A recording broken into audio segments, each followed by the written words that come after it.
es importante poder determinar el área del triángulo, es decir, la superficie, y tenemos distintos métodos de cálculo. Podemos decir que el área de un triángulo es igual al semiproducto de la base por la altura del mismo. Superficie igual a base por altura sobre 2. También podemos calcularlo si no conocemos eventualmente la altura, pero sí conocemos dos lados del triángulo y el ángulo comprendido, diciendo que el área de un triángulo es igual al semiproducto de dos de sus lados consecutivos por el seno del ángulo entre ellos comprendido. Es decir, superficie es igual a B por el consecutivo A por el seno del ángulo que ellos comprenden dividido en 2. Finalmente, si solo conocemos la longitud de los tres lados del triángulo euclídeo y me piden determinar la superficie, utilizaré la fórmula de Herón, donde participa el semiperímetro del triángulo aquí calculado, que es la semisuma de sus lados, y en el cálculo definitivo de la superficie vamos a tomar y vamos a multiplicar este semiperímetro por la diferencia entre el semiperímetro y cada uno de los lados. Palabras a investigar: consecutivo, semiproducto, área, superficie, euclídeo, perímetro. Ahora pasaremos a estudiar otras figuras planas conocidas como cuadriláteros. Son polígonos que tienen 4 lados. Los cuadriláteros pueden tener distintas formas, pero todos ellos tienen 4 vértices y 2 diagonales, y la suma de sus ángulos internos siempre da como resultado 360 grados. Estas definiciones son muy importantes de tener en cuenta porque son las que nos van a permitir distinguir y trabajar los problemas de aplicación. Fíjense, entre los cuadriláteros contamos con el cuadrado, rectángulo, rombo, paralelogramo, trapecio, trapezoide, entre otros. Aquí tenemos a la izquierda de la pantalla una figura donde puede apreciarse cómo los lados del cuadrilátero, al igual que de cualquier polígono, son nombrados con letras minúsculas, en tanto que los vértices son nombrados con letras mayúsculas, ángulos interiores con letras griegas y aquí designados como alfa, beta, gamma, delta, siendo tita el ángulo que forman en su intersección las diagonales de este cuadrilátero. A la derecha del mismo podemos encontrar dos figuras, una denominada romboide y otro polígono a su lado. La que corresponde al romboide se denomina convexa, polígono convexo, en tanto que el que se encuentra a la derecha del mismo se denomina polígono cóncavo. Palabras a estudiar, a investigar: polígono, diagonales, rombo, romboide, trapezoide, paralelogramo, cóncavo, convexo. Siempre palabras referidas a la matemática. Es importante conocer cuáles son los elementos de un cuadrilátero. Decimos que posee 4 vértices materializados en la figura en A, B, C y D, que son los puntos de intersección de los lados que conforman el cuadrilátero. Posee 4 lados, que son segmentos limitados por vértices contiguos, tales como A, B, C y D. 2 diagonales, solo 2 los cuadriláteros, y son los segmentos cuyos extremos son 2 vértices no consecutivos o no contiguos. Estas diagonales están nombradas como F y E. 4 ángulos interiores conformados por 2 lados consecutivos y un vértice común, tal como alfa, beta, gamma, delta, y 4 ángulos exteriores que no se ven aquí en la figura. Pero sí vamos a investigar qué son los ángulos exteriores, la definición de diagonales, la definición de intersección. Aquí también es necesario calcular la superficie de los polígonos, para de esta manera poder determinar en todo caso, por ejemplo, la cantidad de baldosas que necesitaríamos en un piso. En el caso del cuadrado, el cálculo de superficie es muy sencillo y simplemente se dice que es lado por lado o lado al cuadrado, ya que el cuadrado tiene todos sus lados iguales. En el caso del rectángulo y el paralelogramo, se utiliza la fórmula base por altura. Tenemos también rombos y romboides, donde la superficie se calcula como el producto de las diagonales dividido en dos, o semiproducto de sus diagonales. También tenemos la fórmula del trapecio, que es base mayor más base menor sobre 2 por la altura de la figura, y aquí se ve la gráfica. Las palabras a investigar son ángulos exteriores, nuevamente diagonales, intersección. En el caso de las líneas curvas, estas generan, entre otras, circunferencias. Las circunferencias encierran porciones de plano. Vamos a ver cómo definimos una circunferencia. Es el lugar geométrico de los puntos de un plano que equidistan de otro punto fijo y coplanario, es decir, que pertenezca al mismo plano, llamado centro, en una cantidad constante llamada radio. Cantidad constante o distancia. Vamos a ver ahora cómo se calcula el perímetro. El perímetro va a ser igual a 2 por pi por radio. Eso nos va a dar la longitud de la curva. En los siguientes gráficos podemos apreciar distintos elementos como el radio, el diámetro, el centro, un arco, una cuerda, una secante y una tangente a la curva. Y aquí ejemplos desde la arquitectura.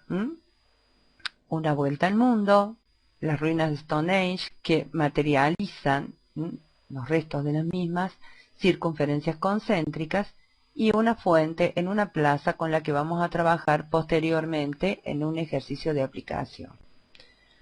En cuanto a las palabras clave, lugar geométrico, equidistan, coplanario, radio, número irracional. Evidentemente nos estamos refiriendo, en este caso, al número específico pi, pero él comparte todas las características con todos los otros números. Seguimos con círculo y circunferencia. El círculo es el lugar geométrico de los puntos del plano cuya distancia a otro punto fijo llamado centro es menor o igual que una cantidad constante llamada radio. En otras palabras, es la región del plano delimitada por una circunferencia y que posee un área definida.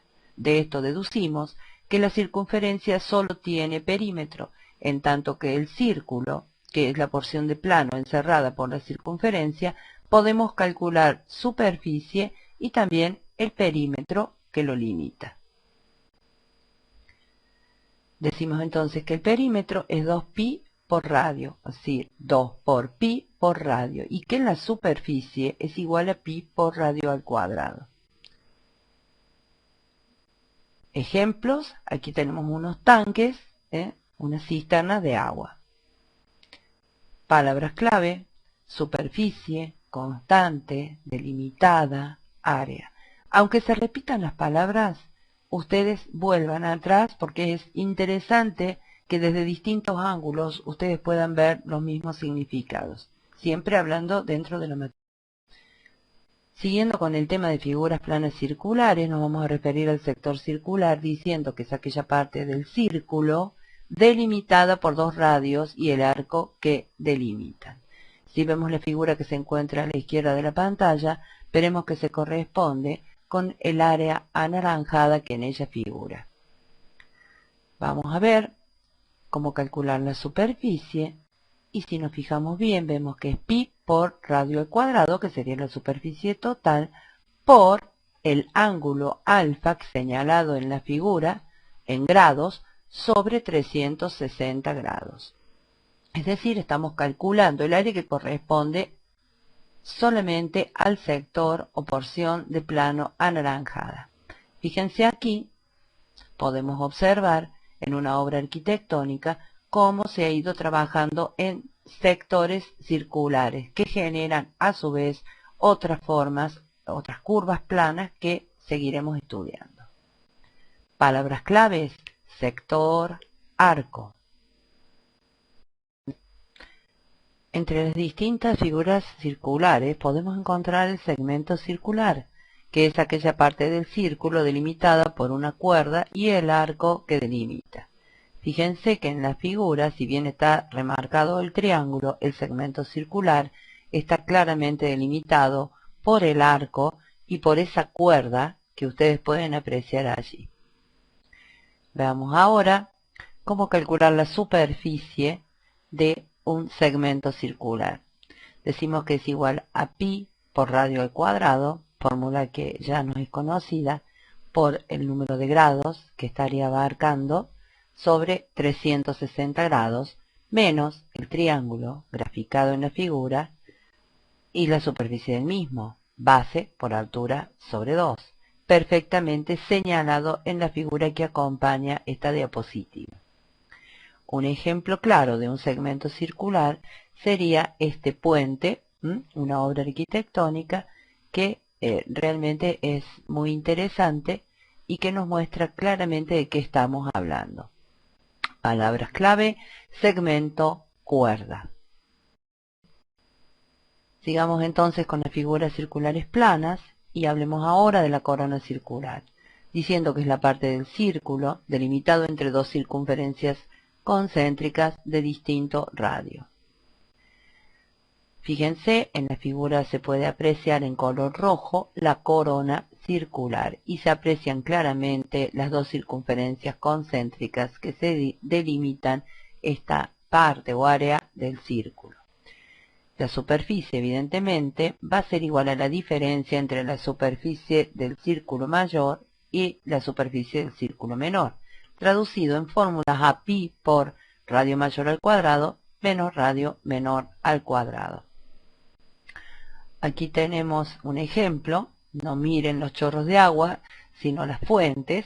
Estas fuentes, fíjense en ustedes, en la fotografía de la izquierda, como se puede apreciar en las dos circunferencias concéntricas, que si bien están una muy cerca de otra, delimitan de cualquier manera una corona circular.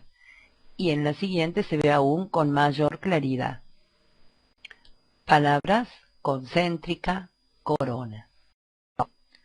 Entre las figuras planas, circulares, encontramos el trapecio circular, que es la parte de la corona circular delimitada por dos radios. En este caso, en la gráfica que se encuentra a la izquierda de la pantalla, podemos ver este trapecio coloreado de azul. Y es fácil ver cuáles son los dos radios que lo delimitan y el ángulo agudo que entre ellos forman. Vamos a ver cómo calcular su superficie y veremos que la misma es radio mayor cuadrado menos radio menor cuadrado, esa diferencia multiplicada por pi, que evidentemente es la fórmula de la corona circular.